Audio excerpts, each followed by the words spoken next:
Well, good day, my friends. It's your old pal Jordan the Lion. How are you all doing today? I hope you said great. I'm doing great. I'm coming to you from just outside of Atlanta in South Fulton, Georgia. And I'm excited today because we're going to go see the grave and pay our respects to one of my favorite supporting actors, comedians, sidekicks for any television show. We are going to go see the grave of Whitman Mayo, the man who played Grady on Sanford and Son. Daze with Jordan the Lion, and you all. It begins right now. I have never been here before. This is a really big place, but we're looking for the Garden of the Saints, which I just asked a groundskeeper and he said it's out by the lake. Yep, and there it is. Looks like he would be on the side towards the lake over here. There's a single bench right here. Then over there, there's like 3 or 4. He's right over there by those.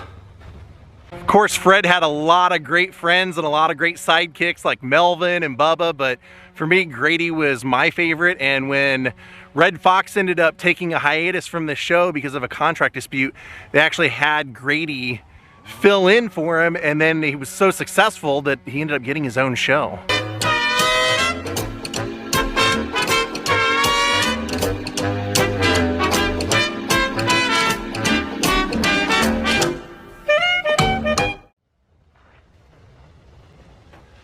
So here are those 4 benches I was mentioning to you. And it looks like he's right over here somewhere. Like right by this tree.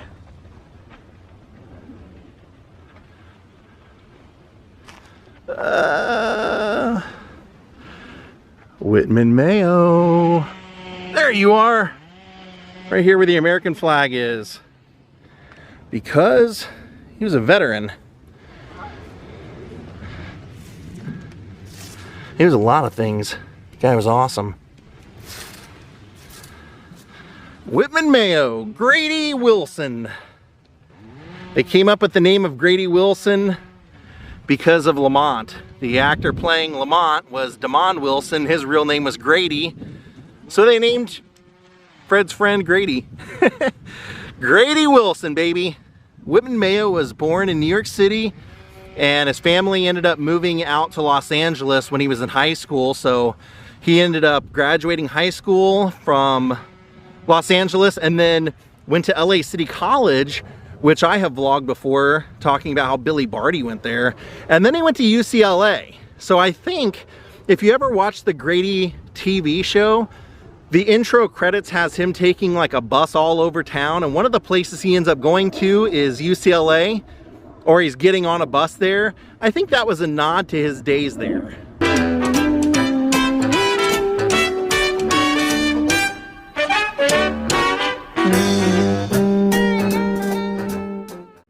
Whitman did not set out to be an actor. He actually ended up enlisting in the Army when he was out of college and was, as we saw, a corporal during the Korean War. Then when he came out, he was a server in restaurants and had various jobs, including one being a probation officer and then being a counselor for several years for delinquent children. He ended up getting married while he was out there and then started doing theater, and that's where he ended up getting his big break. It was later on in his life. I mean, this was like the he had been doing movies. I found a movie he was in 1966. Alex, I'd like your permission to talk for just a minute. Would you ask the girl to leave? All right. Will you young ladies kindly step in the back room, please? We got a little men talk. But he didn't really become recognizable to anyone until we saw him in Sanford and Son. And that started in 1972 and went on for 6 seasons. And he was basically discovered by Norman Lear. Norman Lear saw him in a theater doing a play and just loved this guy and cast him as Grady Wilson to play Fred's. And that tells you a lot, because Red Fox had a lot of comedy friends. He could have got cast in those parts. And to think that Whitman Mayo was so good that he could hold his own with Red Fox in scenes, that says a lot about him. And actually one of my favorite episodes of Sanford and Son ever was starring Grady. You see, what happened was Red Fox was a stand-up comedian. He was a pretty dirty stand-up comic. So when they decided to do Sanford and Son with him, he just had this really great charisma, but he was still stuck in his performing life, like the mentality of how he grew up in the Chitlin circuit, which meant he didn't trust people. He loved to he didn't like to rehearse because he felt like it took away a lot of the magic from the performance. He always wanted to be paid in advance because a lot of times you didn't get paid. So this actually went on to Sanford and Son. Once the show was starting to be a success, he saw how much money All in the Family actors were getting, and he wanted a raise. And he also wanted to be paid before the show and things like that. So apparently he was making $19,000 per episode, and he wanted $25,000. And when they didn't want to do that, he just refused to show up to work. And I found an interview with one of the producers, and he said, well, basically what happened was, he said Grady had been the feature on that last episode before Red took his hiatus. And the episode did so well and got such good ratings, we just thought, hey, maybe we should give it a try and see how the episodes work with Grady. And then they ended up doing 5 episodes with Grady before they could get Red to come back. And once they did get Red to come back, they gave Grady his own show for a short time. And so during Red Fox's hiatus, that's when they did the episode that I love. The episode was where Grady is growing a garden. They basically in the show make it that Fred went off on a vacation to see family, if I remember right. And Grady is the head of the household now, taking care of Lamont.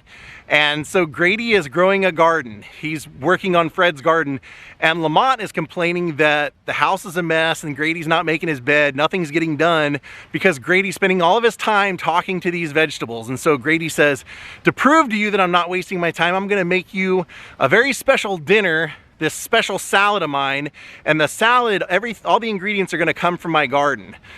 So he ends up making this salad, and Hoppy and Smitty, the officers, come over.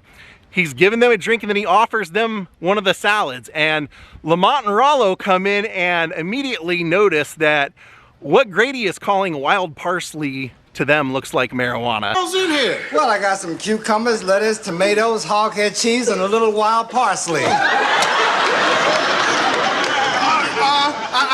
I don't think you guys would be wanting to eat nothing with wild parsley in it. Ain't nothing wrong with the salad. He goes in there, Grady's making the salad, and he's trying to stop Grady. And Grady says, would you interrupt Hank Aaron if he were up to bat? Would you interrupt the Wright brothers if they were trying to fly? And Lamont says, well, that's what I was going to try and tell you.